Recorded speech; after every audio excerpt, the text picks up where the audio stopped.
And Kenya Human Rights Commission is calling for speedy investigations into an alleged sodomy at the Aquinas Boys High School in Nairobi. The rights group says such acts must be condemned in the strongest terms possible and culprits brought to book. Ruth Wamboi reports. As a parent with a child in boarding school, are you aware of his or her safety back in school? So, when I looked at my son, he was very pale. Sijamjua akiwa hivyo. He's a jovial boy.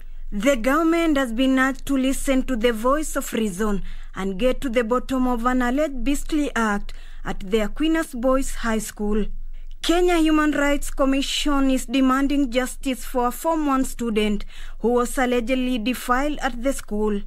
We condemn the acts of the police because we saw parents taking to the streets, but that culminated into unlawful arrests of the people who are protesting. This of defilement is a national problem, which also the government needs to put in place investigative mechanisms to get findings and recommendation. But the mother of the 15-year-old Form 1 student claims her son was molested on the 30th of January 2022.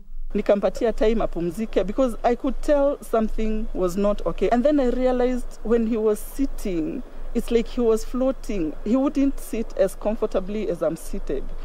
It's only that I had my fears as the mother. It's only that it wasn't yet confirmed.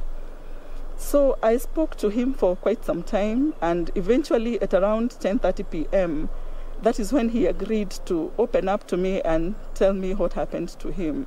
According to the mother, her son was sent home for school fees in an elaborate scheme to hide the crime. On Monday, he took an overdose.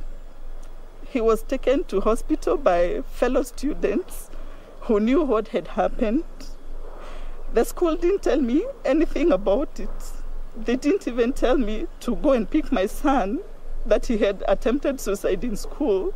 But in a quick rejoinder, Aquinas Boys Principal Stephen Gathi said initial internal investigation has shown that there was no proof of the alleged defilement.